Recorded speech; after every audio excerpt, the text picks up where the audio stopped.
రాజేంద్ర ప్రసాద్ గారి మీ కాంబినేషన్ చాలా hit combination ఆ రోజుల్లో. సో ఆయన పాత్ర మీ కెరియర్లో ఎలా ఉండేది? అంటే ఆయన ఒక సీనియర్ యాక్టరు. యాజ్ ఆర్టిస్ట్గా ఆయన నేను ఎప్పుడు కూడా నేనేంట్లేండి చాలామంది నేను ఎప్పుడు యాజ్ ఆర్టిస్ట్గా ఆయన ఏమంటానంటే ఆయన ఒక మండుతున్న కట్టె. మండుతున్న కట్టెలోకి మనం సంక్రాంతి భోగి పండుగలప్పుడు చూస్తాం, పచ్చి కట్టెలు తీసుకొచ్చి అందులో వేస్తే అవి కూడా మండుతాయి. అవును. యాక్టింగ్ రాని వాడిని కూడా ఆయన పక్కన నిలబెడితే యాక్టింగ్ వస్తుంది. అంతేనా? అండ్ ఇంకొకటి ఆయనలో గ్రేట్నెస్ ఏంటంటే ప్రతి దాంట్లో హీ విల్ ఇన్వాల్వ్డ్. అవతల తిట్టుకున్నా పర్వాలేదు, అవతల నసుకున్నా పర్వాలేదు, డైరెక్టర్ ఏమనుకున్నా పర్వాలేదు, కో ఆర్టిస్టులు ఏమనుకున్నా పర్వాలేదు, కానీ అన్నీ తానైపోతాడు. ఈ సెట్ కానీ నా క్యారెక్టర్ చేయించడం కానీ అంటే తను ఏంటంటే అంతా బాగుంటేనే కదా సినిమా సక్సెస్ అనే స్వభావం ఉన్న వ్యక్తి. అండ్ మంచి మన భారతదేశం కానీ మన ఇండియా కానీ ఎక్కడున్నా కూడా నవ్వుల రాజేంద్రుడు అంటే ఆయన కడుపులో లైఫ్లో ఎంత దుఃఖం ఉన్నా కూడా అండ్ ఆయన యాజ్ ఆర్టిస్ట్గా నేను చాలా అప్రిషియేట్ చేస్తాను. మొన్న పాపం వాళ్ళ ఇంట్లో విషాదం. ఎస్ అండి, ఎస్. చాలా అసలు నేనైతే ఆ స్థితిలో కూడాను అందరూ ఏడుస్తున్నారు, శోకాలు పెడుతున్నారు, కానీ ఒక్కగాను ఒక్క కూతురు ఆయన గుండెల్లో ఎంత భారం ఉంటుంది.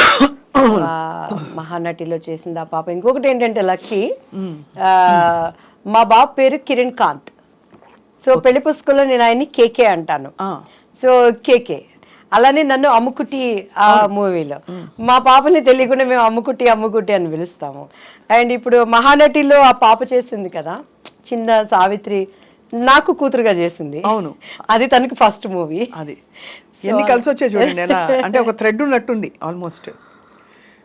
పెళ్లి పుస్తకం అవకాశం మీకు దివ్యవాణి గారు ఎలా వచ్చింది మీకు? అది ఇట్స్ అఫ్ కోర్స్ నాకు చాలా ఇష్టమైన సినిమా, బికాస్ మా సొంత ఫ్యామిలీ మెంబర్స్ తీసిన వెంకటరమణ గారు. ఇప్పటికీ స్వప్న గారు చాలామంది నాతో, నా ముందు ఆర్టిస్టులు, నా తర్వాత ఆర్టిస్టులు, నాతో ఆర్టిస్టులు మీరేం సినిమాలు చేశారంటే పేర్లు చెప్పుకోవాలి, తడుముకోవాలి. ఆ హీరోలతో ఎంతో స్ట్రగుల్ అయ్యి ఏమేమో పణంగా పెట్టి వాళ్ళు పెద్ద పెద్ద హీరోలతో చేశారు. కానీ దేవుడి దయ, బాపు రమణ గారు దివ్యవాణి అంటే పెళ్లి పుస్తకం, పెళ్లి పుస్తకం అంటే దివ్యవాణి, ఆ తర్వాతే రాజేంద్ర ప్రసాద్ గారు అంటారు. అవునవును, ఎందుకంటే నేను కొత్త అలా చేయటానికి. అండ్ అది అసలు నేనైతే సినిమా ఇండస్ట్రీలో అలసిపోయి నేను సినిమా ఇండస్ట్రీకి సెట్గానేమో నిజంగా వెళ్ళిపోయి పెళ్లి చేసేసుకొని అంట్లు తోముకుంటాను, ఏదో ఒకటి చేసుకుంటా ఉండొచ్చు. మా బాగుండేవాడు, మా అత్తయ్య గారు అబ్బాయి, మా అత్తయ్య గారు అబ్బాయి నేను పెళ్లి చేసేసుకుంటాను, నన్ను పంపించేయండి అన్న టైంలో బాపు గారి దగ్గర నుంచి కాల్ వచ్చింది. ఇట్లా బాపు గారు చూస్తారంటే ఈయన కూడా అంతే, అందరూ డైరెక్టర్ లాగానే ఉంటారు, వేవేవో మాట్లాడతారు, నేను అలా ఉండను అంటాను. ఇంటికి వచ్చినాక మా అమ్మ ఇండైరెక్ట్గా తిడుతుంది, డైరెక్ట్గా తిడితే మళ్ళీ నన్ను భరించలేరు ఎవరు, ఇండైరెక్ట్గా తిడుతుంది. నేను ఇంకా ఏడ్చుకుంటా చీదుకుంటా ఉంటాను, నన్ను పంపించండి నేను మళ్ళీ చదువుకుంటాను అంటాను. ఇది కూడా అంతేలే అని చెప్పని తలకు బాగా నూనె పెట్టుకున్నాను. అప్పుడు చీర కట్టాలంటే మమ్మీనే కట్టేవాళ్ళు, నాకు అంత కట్టుకోవటం రాదనమాట. సో బాపు గారి దగ్గరికి వెళ్ళినప్పుడు తలకి లక్ ఏంటంటే ఆ రోజు తలస్నానం చేయలేదు, తలకు నూనె పెట్టుకున్నాను. ఆ హోమ్లీ కావాలనేది నాకు తెలీదు. మీకు ఇక మీరు మన రమణ గారి ఫ్యామిలీ అని అంటే మీకు తెలుసు కదా, బాపు గారి రూమ్ పైన పెద్ద రూమ్, అన్ని పుస్తకాలు, చిన్న ఆయనగా ఆయన కూర్చొని బొమ్మలు గీసుకుంటున్నారు. మన రమణ గారు ఉన్నారు కదా, రమణ గారు తీసుకెళ్లారు. ఈ అమ్మాయి కొత్త అమ్మాయి అండి దివ్యవాణి గారు అనగానే చూశారు బాపు గారు, నమస్కారం అండి అని కూర్చున్నాను నేను. ఇది జుట్టు మీ సొంత జుట్టండి అని అన్నారు. అవును సార్ అన్నాను. ఇట్లానే ఉండాలి మూవీలో అన్నారు. సరేనండి అని, ఎందుకంటే నేను ఓకే అవననేది నాకు లోపల ఒక అభిప్రాయం. బట్ నాకు అప్పుడు బాపు గారి విలువ నాకు నిజంగా తెలియదండి. బాపు గారు ఎంత గొప్ప మనిషి, ఎందుకంటే నేను సినిమాలు చూసేదాన్ని కాదు.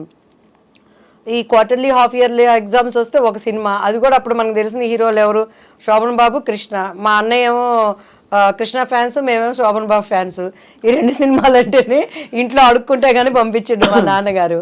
అట్లా నేను పెరిగిన దాన్ని లోతుగా సినిమా ఏంటి, పరిజ్ఞానం ఏంటండి. ఇప్పుడు రాజేంద్ర ప్రసాద్ గారు వీళ్ళందరూ ఏం చెప్తారు, మేము ఏంటి డబ్బింగ్ 75 పైసలకు చెప్పాము, అన్నం లేకుండా ఉన్నాము, దీని మీద కసితో వచ్చాము, సూపర్ స్టార్ కృష్ణ గారు కానీ ఇప్పుడున్న మెగాస్టార్లు కానీ.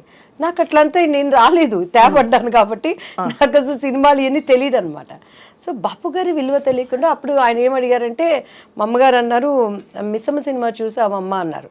నిజంగా పాత సినిమాలు ఏం చూస్తాం, ఈ ట్రెండ్లో పెరిగిన వాళ్ళం మా అమ్మ ఇంకా చూస్తే ఇట్లా అన్నారు అమ్మ, అంటే చూశానని చెప్పానంటే చూశాను సార్ అన్న, నిజంగా నేను మిస్ అవ్వ చూడలేదు, అబద్ధం ప్రామిస్ అబద్ధం ఓకే, అవును, అంతే చెప్పాను. కదా. లేకపోతే ఇంటికి వెళ్ళినాక మొట్టికాయలు పడతాయి, పప్పు గుత్తికారుతో డబ్బులు పడతాయి, ఎవరు పడతారు ఎవరు చూసి చూశాను సార్ అన్న, కానీ సేమ్ అందులో క్యారెక్టరే మీది అని అన్నారు. అలాగే సార్ అన్నాను, నీకు కాళ్ళు చూపి అమ్మ అన్నారు. మా అమ్మాయికి ఇలా చూసారు, మా అమ్మగారు పాప ఆమె భయపడతాయి, ఈ అవకాశం అన్నా మా అమ్మాయికి రావాలి, ఏదో ఒకటి మా అమ్మాయి ద్వారా మేము ఇండస్ట్రీలో ప్రూవ్ చేసుకోవాలని కాళ్ళు చూపించాను. ఎందుకంటే ఆ మూవీలో ఎక్కువ కాళ్ళకి షార్ట్స్ ఉంటాయండి. మహానుభావులు.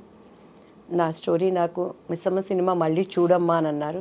అలాగే సార్ అని చెప్పాను. ఇంటికి వెళ్ళిపోయాను. టక్ టక్ టక్ టక్ అగ్రిమెంటు, డేట్స్ ఫిక్స్ అయిపోయినాయి. 45 days కంటిన్యూస్గా షూటింగ్.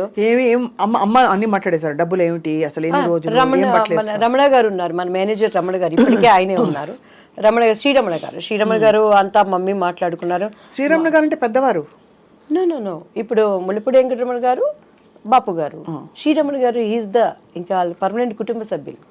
అవును, ఆయన అదే శ్రీరమణ గారు అంటే ఆయనే కదా అంటే శ్రీరమణ గారు అంతా మాకు మమ్మీతో మాట్లాడారండి. నెక్స్ట్ డే ఆంధ్రజ్యోతి, ఈనాడు, బాపు బొమ్మ దివ్యవాణి అని వచ్చింది. ఫస్ట్ ఫోన్ మా ఇంటికి వచ్చింది. అప్పుడే మారిందా మీ పేరు? దివ్యవాణి అప్పుడు మారలేదు కదా, అంతకు ముందే ముందే మారిపోయింది. అంటే నాకు ఫస్ట్ నేను చేసినప్పుడు డాన్స్ రాజా డాన్స్ అని చేశాను. అనుకోకుండా మొన్న వినోద్ రాజా అని బెంగళూరు ఒక ప్రైవేట్ మీటింగ్ వెళ్ళినప్పుడు కలిసానండి. దాంట్లో అప్పట్లో చిరంజీవి గారు సిడీ తెప్పించుకొని చూసారు ఆ అబ్బాయి డాన్స్కి. లీలావతి గారి కొడుకు కన్నడ రాజ్ కుమార్ గారు. సో ఆ టైంలో నాకు దివ్య అని పేరు పెట్టింది ద్వారకేష్ గారు. ఆయన భవ్య అని ఒక అమ్మాయిని పరిచయం చేశారు. సో దివ్య అని ఆయన పెట్టారు. మమ్మీకి వాణి అంటే ఇష్టం, దివ్యవాణి అలా అయిపోయింది. సో బాపు గారు ఇక దివ్యవాణి గారు ఫస్ట్ మా ఇంటికి వచ్చిన కాలు దాసనారాయణరావు గారు. మీరు ఒక మాట అన్నారు, అంతకు ముందు మీరు చాలా విసిగిపోయారు, బాపు గారు అవకాశం కూడా అలాగే అవుతుందిలే అనుకున్నారు. చాలా అయ్యాయి ఆడిషన్స్, అంటే ఏమయ్యేది ఆడిషన్లో? మీరు సెట్ అయ్యేవారు కదా వాళ్ళ క్యారెక్టర్కి, లేకపోతే ఎలా? అంటే దానికి ముందు దాసనారాయణరావు గారిది అభిసారిక అని ఒక మూవీ వచ్చిందండి. అప్పుడు మేము పద్మాంటి దగ్గరికి వెళ్ళి, మమ్మీ తెనాలి మాకు తెలిసిన ఒక మమ్మీ వాళ్ళ క్లాస్మేట్ పద్మాంటికి మంచి క్లోజ్, మంచి వాళ్ళండి తెనాలి పిల్లలు, చాలా వాళ్ళు కష్టపడుతున్నారు ఇండస్ట్రీలో అని అంటే పద్మాంటి రిఫర్ చేసి దాసరి అంకుల్ దగ్గరికి వెళ్ళాను. సవేరా హోటల్లో అప్పుడు వీళ్ళకి పాముగురో వీటిల్లో జరుగుతూ ఉండే స్టోరీ డిస్కషన్స్ అవన్నీ. ఏం చేస్తారు, మాట్లాడేవాళ్ళు, కింద నుంచి పెద్ద చూసారు, ఒడ్డు పొడుగు బాగుంది అమ్మాయి అనేవాళ్ళు, స్టోరీ మంచి క్యారెక్టర్ అండి అనేవాళ్ళు. కొంచెం మీరు బయట కూర్చోండి అమ్మాయితో మాట్లాడతాం అనేవాళ్ళు. మా అమ్మాయికి ఇటు చూసేదాన్ని నేను, ఇంకంతే.